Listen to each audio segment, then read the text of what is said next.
In 1955, Marilyn Monroe, at the peak of her fame, stumbled upon a faded, anonymous photograph that triggered a shocking physical breakdown. This tiny image revealed a long-lost woman with Marilyn's own vulnerable eyes, forcing the star to confront the devastating, cruel truth about her hidden childhood and a life she was violently prevented from living. Hollywood in 1955 was a roaring, glamorous machine, and Marilyn Monroe was its shining, unpredictable heart. But sometimes, even the most dazzling star needs a corner of quiet, and it was in the false security of her locked dressing room, nestled in a worn copy of Whitman's poetry, that she stumbled upon a small, faded photograph that stopped the world from spinning. It was a face she did not recognize, yet it held a terrible, mesmerizing familiarity. The eyes, those famous, vulnerable pools of blue, were unequivocally her own. The heat of the California sun pressed against the thin walls of her temporary trailer dressing room, but Marilyn felt only a sudden, icy chill. She was in the middle of a marathon shoot for Bus Stop, performing the role of Cherie, the simple, dreaming singer. Just moments earlier, she had been laughing with her makeup artist, the vibrant, sparkling Marilyn, but now the room seemed to telescope inward. She sat on the velvet bench, the script falling forgotten to the shag carpet, her gaze fixed on the small, silver-edged snapshot.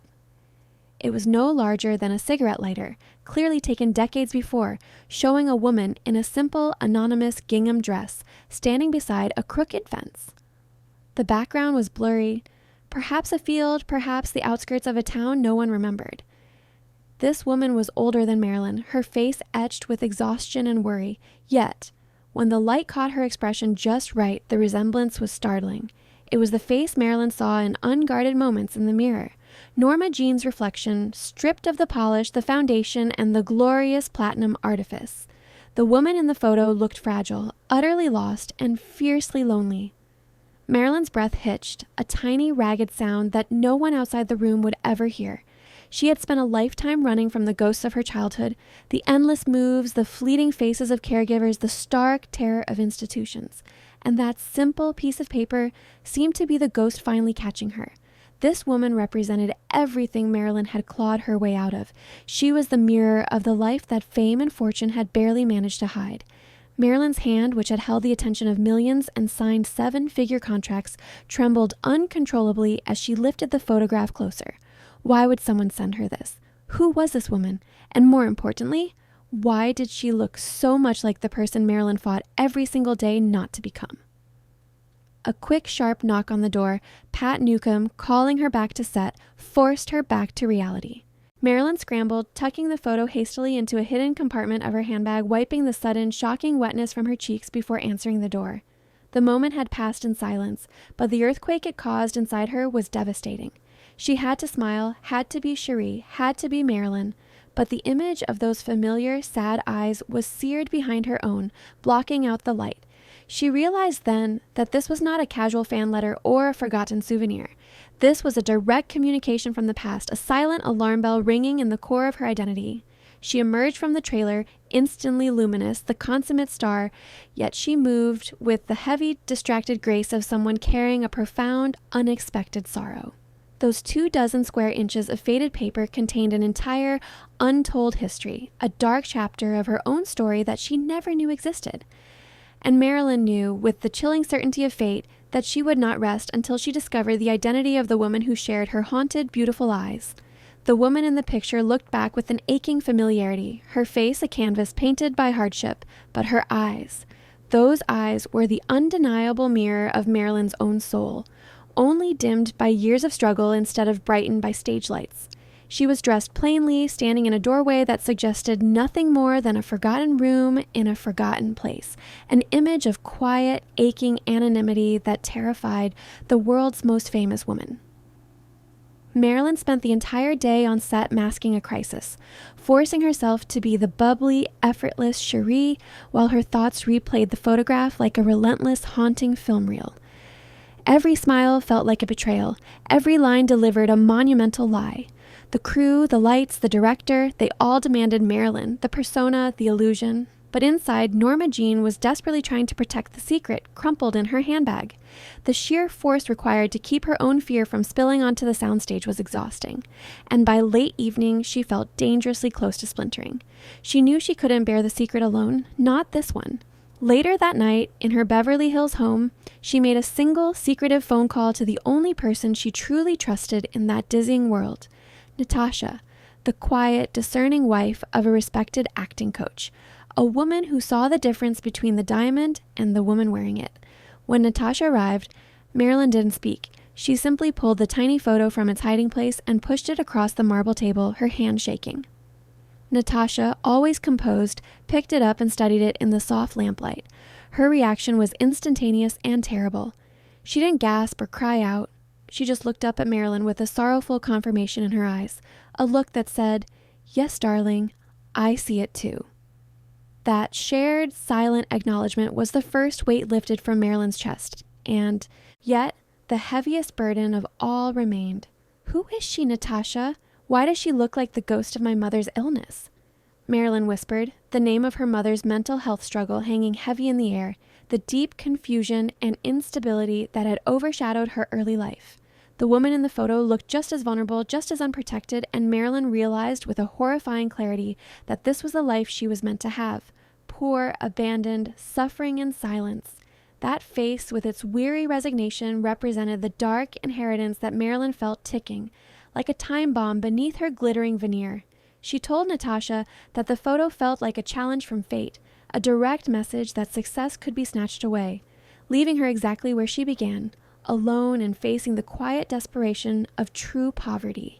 The fear of ending up like her mother, alone and fragile, was Marilyn's lifelong shadow, and this woman in the photo was that shadow given flesh. It was a mirror reflecting not what she was, but what she was desperately running from. This woman's anonymous pain suddenly eclipsed all the bright lights and applause of Hollywood, demanding Marilyn's attention. She needed to know the link, the bloodline, the source. She needed to know the secret hidden in those familiar, heartbreaking eyes. The mystery of the photograph was now an absolute secret, a private terror for the world's most public woman. Subscribe for more deep dives into the hidden tragedies and triumphs of Hollywood's golden age. The back of the photo was blank, save for 3 small stamped initials and a 4-digit number. It was not a name, but a code, and codes belong to institutions, not families. Every child who faces abandonment clings to one foundational, desperate promise, that someone, somewhere, will always come back for them. For Norma Jeane, that promise was whispered between tears to a kind caretaker at the Los Angeles Children's Aid Society, a pledge of loyalty broken 1,000 times over by the shifting sands of her guardianship. Now, holding the photo of the woman named Elara, the full tragedy of her broken past became terrifyingly real, a revelation only possible because of the cryptic code stamped on the back of the picture. Natasha, through quiet connections, reached out to a retired attorney who had once handled some of the convoluted legal paperwork concerning Marilyn's early guardianship. It was 3 o'clock in the morning when the call came, the lawyer's voice crackly and tired, but the information he delivered hit Marilyn like a physical blow. The code belonged to an obscure, low-income sanatorium, and the initials matched a name buried deep in the supplemental records of her guardianship file, Elara Baker. The attorney confirmed with quiet sorrow that Elara was indeed the distant sister of Grace Goddard, the woman who had briefly served as Norma Jeane's guardian before she too succumbed to life's illnesses. When Marilyn heard the name, she crumpled onto the plush carpet of her living room. Elara Baker was not a stranger. She was a missed chance. The forgotten paperwork revealed that Grace had listed Elara as an emergency contact, a possible alternative guardian of last resort, a fragile safety net put in place during one of Norma Jeane's most frightening childhood transitions. Elara had, briefly, represented a single thread of hope, a chance for a home that was simple, perhaps quiet, but anchored by blood and connection. This was the crushing weight of the photo, the knowledge that Marilyn's fate, her desperate flight from institutional life, could have been entirely averted. She realized she hadn't been abandoned because there were no options left. She had been abandoned because the established adults in her life chose to sever the connection to Elara, viewing Elara's simple, struggling existence as unsuitable, a reflection of the wrong kind of poverty or mental health challenge that they wished to distance themselves from. The broken promise wasn't just that people left her. The broken promise was that they had actively, deliberately cut the lifeline that might have saved her. This simple, quiet woman in the faded photograph was the true family Norma Jeane had unknowingly searched for her entire life, a potential mother figure quietly erased by shame and secrecy. The magnitude of this lost opportunity was devastating, forcing Marilyn to confront the heartbreaking truth that her fame was built upon a great, preventable tragedy. If Elara had stepped in, there would have been no Marilyn, only Norma Jeane, safe in a modest, loving home. The profound injustice of the past, the system's cruelty, and the guardian's betrayal crystallized around the image of Elara's weary face. Marilyn stood up, the vulnerability replaced by a cold, fierce resolve. The past could not be undone, but Elara Baker was still alive, still out there, still carrying the ghost of Norma Jeane's unlived life. The time for whispering and fear was over. The time for action had begun. The true devastation of the mystery was not simply that Marilyn had a forgotten blood relative. It was the cruel, sharp simplicity of why that woman had been hidden, a truth rooted in the very same shame and judgment that had pursued Norma Jeane her whole life. The full report, compiled by the now retired attorney, confirmed every terrible suspicion. Elara Baker was deemed unsuitable for guardianship not because she was unkind or dangerous, but because her gentle, lifelong struggles with profound confusion and mental health needs presented a risk to the Goddard family's carefully cultivated image of respectability. The court had given Grace Goddard an out, a chance to distance herself from any potential scandal. It was about appearances, about reputation, and about the fear that poverty, coupled with instability, would permanently taint their own lives. They had made a calculated, cold choice to sever the connection to Elara, thereby eliminating the last possible home for Norma Jeane outside the orphanage system. The realization hit Marilyn with stunning force. She was a Hollywood icon, a millionaire, the desire of millions. Yet her entire existence as Marilyn Monroe was the direct result of a few fearful, small-minded people choosing vanity over kinship. She realized that one bureaucratic signature, one quiet nod from Grace, had diverted the river of her life from a quiet, modest stream into the roaring, overwhelming ocean of celebrity. The thought was unbearable. She stared at the photo, tracing the lines of worry on Elara's face, knowing that this woman was not the monster her guardians feared, but a gentle soul who likely could have offered Norma Jeane the single thing she needed most: unconditional presence. That simple, shared presence, the kind that might have offered a sense of belonging instead of constant fear. The sorrow she felt was staggering, a deep, silent mourning for the life that might have been, a life where she was simply Norma Jeane, loved by a struggling but good-hearted aunt far from the blinding scrutiny of fame. The image of Elara became a monument to a life unlived, a constant, silent reminder that her success was inextricably linked to the betrayal of someone she should have known and loved. It was a vicious cosmic joke that only in achieving global fame could she finally afford to uncover the source of her deepest childhood pain. This devastating secret was Marilyn's alone, a profound moral debt she felt she was now obligated to repay, not for herself, but for the 7-year-old girl who never stood a chance. This hidden history, this profound abandonment demanded a personal reckoning. The time for digging through old papers was over. Marilyn knew she had to find the courage to confront the past face to face before it was too late. Marilyn's entire life was built on escaping the fate of the woman in that photo. Knowing the truth was crushing. How would you have reacted to discovering a devastating family secret hidden by those you trusted most? Comment below with your thoughts on her decision. Marilyn Monroe could not simply vanish. Her every movement was tracked, her absence was a headline, and her tears were a commodity. Yet, the debt she owed Elara Baker was greater than any contract, demanding a disappearance that had to be flawlessly executed over the next 248 hours, requiring absolute, terrifying secrecy. She arranged for a fictional illness, a suddenly necessary consultation with an obscure specialist, and insisted that only her driver, a man named George she trusted implicitly, accompany her on the long, winding drive north. The disguise was meticulously planned. A heavy woolen scarf wrapped tight around her famous platinum hair, the largest, darkest sunglasses she owned, and a simple trench coat that erased the shape of her celebrated figure. She was transforming herself not into another character, but back into an anonymous woman, stripping away the $1 million facade to approach Elara as Norma Jeane. As George steered the black sedan out of the glittering heart of Beverly Hills, Marilyn sat rigid in the back seat, the tiny photograph clutched in her glove. The journey was long, taking them past familiar, luxurious landscapes and then abruptly into terrain that felt forgotten and stark, the kind of place where people were sent to be hidden and contained, far from the critical eye of the world. Every mile took her further away from the safety of her celebrity and closer to the profound, raw vulnerability of her past. Her heart pounded a desperate rhythm against her ribs. She was terrified of the press discovering her secret, yes, but her deeper fear was far more personal. What if the woman in the photo was too damaged by her long isolation to even acknowledge her?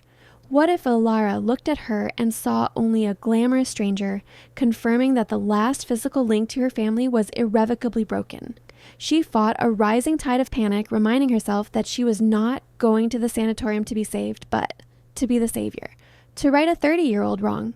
She repeated a mantra to herself, I am going as Norma Jeane, to be seen by the woman who was meant to be my family. George drove silently, his devotion a quiet, steady anchor in the deepening emotional storm. As the sun began to dip below the horizon, bathing the desolate landscape in a dramatic, sorrowful orange, the car finally slowed. Hidden behind a thick stand of pine trees stood a formidable stone structure with high, narrow windows, an institution that looked less like a place of healing and more like a silent prison of the past. Marilyn took a single, shaky breath, pushing the dark glasses higher onto her nose. The glamour of Hollywood was miles away, and only Norma Jeane, stripped bare of everything but courage, was left to walk toward the silent, imposing walls of the facility that held her forgotten family. The cold, stark efficiency of the facility was the antithesis of Hollywood. The air smelled of disinfectant and old dust, and the walls were painted a color best described as quiet resignation. Marilyn Monroe, wrapped in 3 layers of anonymity and fear, walked down a long, echoing hallway toward a meeting she had waited a lifetime for, a meeting she was profoundly unprepared to face. She was ushered into a small, sparsely furnished visiting room where Elara Baker was already waiting. Elara was sitting by a narrow window, her back mostly to the door. She was exactly the woman from the photo, older, softer, and wearing a gray cardigan, focused intently on a small ceramic pot holding a struggling, pale violet. Marilyn approached cautiously, introducing herself simply as Mistress Monroe, a visiting relative of a former acquaintance. Elara looked up slowly, her familiar eyes, Marilyn's eyes, met hers without a flicker of recognition for either the star or the child she had nearly rescued. There was no terror in Elara's gaze, only a deep, abiding peacefulness, a gentle confusion about the world. Marilyn's internal tension, the fear that Elara would be aggressive or consumed by deep turmoil, instantly evaporated. This woman was fragile, yes, and living far inside the confines of her own mind, but she was fundamentally kind and harmless. The very embodiment of the soft vulnerability Marilyn had tried so hard to erase from Norma Jeane. The monstrous figure of her childhood fears, the genetic threat of mental health difficulty, was revealed to be nothing more than a quiet, simple, lonely soul tending a flower. The injustice of the situation, the decades of isolation imposed by the shame and snobbery of others, hit Marilyn with stunning force. She pulled a chair close and sat, speaking not in the breathy voice of the star, but in the low, hesitant tone of a scared little girl.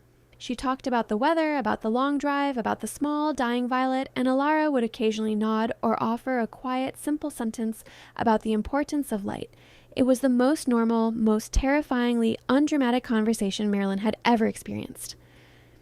Elara reached out a slow, tentative hand and touched the soft wool of Marilyn's scarf, a gesture devoid of curiosity about the star, but full of quiet, human connection. The realization that this gentle, simple woman was the family she had been denied, the chance at peace that had been stolen, finally shattered the last of Marilyn's careful defenses. She was not crying for the tragedy of Elara, but for the tragedy of Norma Jeane, who lost this connection 30 years ago. The moment was silent, profound, and utterly overwhelming. Marilyn looked into those eyes that were hers and knew she couldn't maintain the lie for another second. The truth had to be spoken, no matter how fragile the woman before her. The greatest star in the world, unrecognizable and heartbroken, finally met the woman she was meant to call family. This secret journey was her most human moment. Share this story to honor the hidden life of Norma Jeane. Elara Baker sat quietly, carefully moistening the soil around the pale violet with a teaspoon, dedicating every shred of her simple focus to this tiny, dependent life. It was a heartbreakingly small task that represented the quiet, gentle capacity for care that had been denied to Norma Jeane all those years ago. Marilyn watched the movement of Elara's frail hands, realizing the absurdity of her own elaborate disguise. The woman before her lived in a world too simple for deceit, too quiet for performance. With a trembling hand, Marilyn reached up and slowly pulled off the dark sunglasses and the binding scarf, letting the famous platinum cascade free, deliberately exposing the luminous, unforgettable face that had graced a million magazine covers. The action was seismic, yet Elara did not flinch, her gaze moving from the flower to Marilyn's face with a profound, unhurried peacefulness. Marilyn leaned close, her voice choked with 3 decades of grief and injustice, speaking the name that fame had all but erased. "My name isn't Mistress Monroe," she whispered, the words barely audible. "It's Norma Jeane. I'm I'm Grace's niece. I'm your family." The confession hung in the antiseptic air, heavy and charged. But Elara did none of these things. She simply tilted her head, her beautiful, haunting eyes studying the features that mirrored her own. Not the face of the superstar, but the raw, exposed face of a woman in desperate need of belonging. Slowly, Elara reached out her hand, not to recoil or panic, but to offer the most profound gesture of acceptance Marilyn had ever received. Her fingers, cool and surprisingly strong, gently traced the curve of Marilyn's cheekbone, where the tears were finally beginning to fall. Then Elara spoke, her voice soft, clear, and utterly serene. "You have a good light now." That was all. No recognition of fame, no mention of the tragedy of the past, no questioning the 30-year gap. Just a simple, pure acknowledgement of the goodness that Elara saw emanating from Norma Jeane. This was the unconditional acceptance Marilyn had spent her life searching for. The words released the floodgates. The Queen of Hollywood completely broke down, not in a dramatic tantrum, but in quiet, agonizing sobs of relief and sorrow. She wept for the girl who never knew this aunt, for the woman who should have known peace, and for the simple, devastating power of being seen. Elara, without a word, slid her hand down to cup Marilyn's, anchoring the sobbing star to the quiet reality of the present moment. Marilyn rested her head against the cool, thin fabric of Elara's simple cardigan, holding tight to this new, fragile connection. In that tear-soaked silence, the star was forgotten, and the broken promise of Norma Jeane's childhood was finally, quietly, mended. When the deep, cleansing sobs finally subsided, the small visiting room was left with a heavy, peaceful silence, broken only by the gentle, steady sound of their breathing. Marilyn did not pull away. She stayed tucked close to Elara's side, letting the quiet strength of this rediscovered relative wash over the decades of her loneliness. The simple, kind touch of Elara's hand was the first truly honest comfort Norma Jeane had ever known. They sat together for the better part of 3 hours, speaking of nothing important, the stubborn nature of the pale violet, the quality of the weak afternoon light, and a story Elara remembered about a puppy she once had when she was very young. These simple, fragile topics built a bridge that decades of separation had failed to destroy. Marilyn looked around the sterile room, at the heavy lock on the door, and at the resigned sadness hanging in the air, and felt a burning, resolute clarity. She could not, would not allow this woman, her family, to remain imprisoned by the cruel, class-driven fear of her former guardians. She stood up, the superstar's resolve replacing the child's grief. Her immense wealth, the very thing she had earned by navigating a life of profound instability, must now be used to create the stability her family had lacked. Her pledge was silent, made only to Elara, who seemed to understand its weight without the need for complex explanation. The protection of Elara's peace had to be absolute, meaning their kinship could never become a headline. The press would turn Elara's gentle confusion into a sensational tragedy, destroying the fragile sanctuary Marilyn intended to create. It had to be a complete secret. Under the guise of a benevolent anonymous donor, Marilyn spoke with the facility's director. She arranged for Elara's transfer to a small private bungalow with a fenced garden and a dedicated round-the-clock caretaker, a haven far removed from the cold scrutiny of the sanatorium. The cost was astronomical, but Marilyn didn't hesitate, writing a check that covered years of care. She was using the fame that betrayed her past to safeguard her future. This act of quiet, powerful redemption, the secret foundation of care she was building for the woman who should have raised her, became Marilyn's most profound, most personal achievement. It was a rectification of a betrayal carried out long ago, and it provided a deep, aching satisfaction no film role or marriage ever could. Before leaving, Marilyn bent low and pressed a soft kiss to Elara's forehead, gently whispering, "I will never let you be alone again." She knew that as she drove back to the blinding light of Hollywood, she carried the heavy, precious weight of this secret, a profound human connection that only one other person in the world would ever know. Returning to the blinding, artificial light of the soundstage felt like stepping back into a beautiful, gilded cage. The director's demands, the endless rehearsals, the clamor of the photographers, it was all noise, hollow and meaningless after the profound, quiet truth she had faced in Elara's presence. Marilyn was back, but Norma Jeane carried the immense, precious weight of a secret she could never share, a secret that was both her profound source of peace and her deepest loneliness. Her first act upon returning was to weaponize her fame and fortune, transforming her massive resources into a shield of care. She assembled a small, trusted team of attorneys and business managers, people sworn to absolute, legally binding confidentiality, to establish a complex, anonymous financial trust. She named it the Forget-Me-Not Foundation, a subtle, heartbreaking nod to the flowers Elara loved.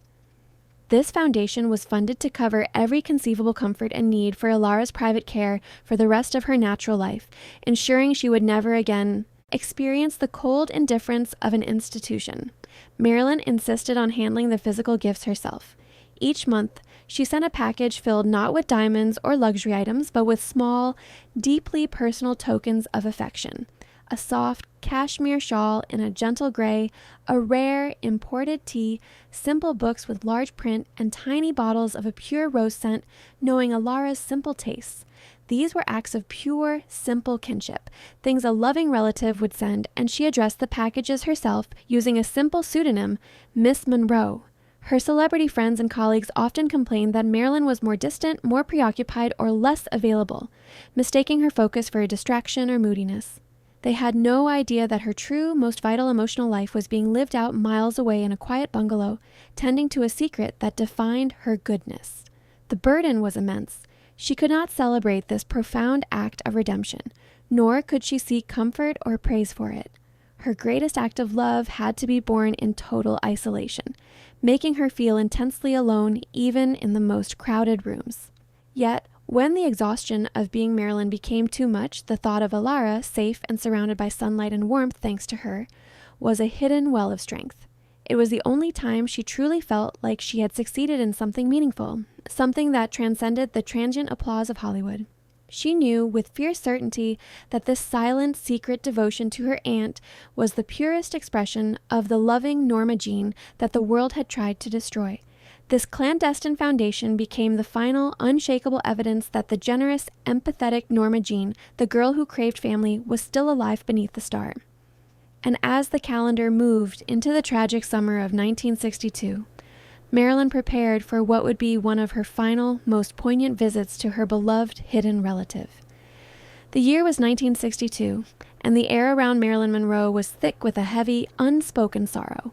But on this quiet afternoon, far from the circling shadows of Hollywood, she drove to the sunny, peaceful bungalow that was her Aunt Elara's private sanctuary. This would be the last quiet visit, the final meeting between the world's biggest star and the humble woman who represented all the purity and peace she had lost. Elara was sitting by her large window, tending a small row of flowers, a soft cashmere shawl draped across her shoulders, a gift from her secret benefactor. The contrast between Elara's calm sunlit reality and Marilyn's increasing internal storm was heartbreakingly profound. Marilyn sat with her for a long time, talking about nothing and everything, simply soaking in the quiet comfort of unconditional connection. Then, Marilyn reached into her handbag and pulled out the small, faded photograph, the mystery image that had started this entire secret odyssey. She held it out to Elara, whose face was illuminated by the afternoon sun. "I want you to have this, Elara," Marilyn said gently, her voice thick with emotion. "I don't need it any more to remember you. Now, you are here. This is yours. This is where we started." Elara took the photo, her long fingers touching the silvered edge. She did not study it. She simply smiled, that soft, peaceful smile that always melted the tension in Marilyn's heart, and placed it carefully beside the pale violet on the windowsill, a quiet merging of the troubled past with the peaceful present. The time came to leave, and Marilyn rose, the sense of finality heavy and sharp. The goodbye was gentle, an embrace that was less the hug of a superstar and more the clasp of two people bound by a profound, life-altering secret. Marilyn walked out of the bungalow, her heart aching with the terrible knowledge that this connection, so fiercely earned, would soon be severed forever. As George started the car, Marilyn leaned forward and looked back at the large front window, the last lingering glance a tribute to the dignity she had restored. And then she saw it. Elara was standing just inside, silhouetted against the light. She raised her hand slowly, not in confusion or surprise, but in a deliberate, recognizing wave. The farewell of a true mother figure to her beloved niece, Norma Jeane. It was a wave that meant, "I see you, my light." Marilyn fought back a sudden, overwhelming wave of tears, gripping the seat until her knuckles were white. Her final act of greatness, the quiet salvation of her aunt, ensured that her most human, most tender self would not vanish without trace. We live in a world that remembers Marilyn Monroe for the glamour, the tragedy, and the headlines. But the secret truth, the one known only by a simple, protected woman in a sunny bungalow, is that fame and fortune were ultimately used for one purpose: to redeem the past and bring peace to the one person who represented the life she was tragically denied. Marilyn Monroe left behind a legacy of beauty and sorrow, but the greatest testament to her heart was the secret, quiet happiness of Elara Baker, the woman who finally proved that true success is measured not by how many people adore you, but by the quiet acts of profound kindness you perform when no one is watching. If this deep dive into Marilyn's hidden vulnerability resonated with you, please give this video a chance to help us share this story and subscribe so you never miss another untold Hollywood secret.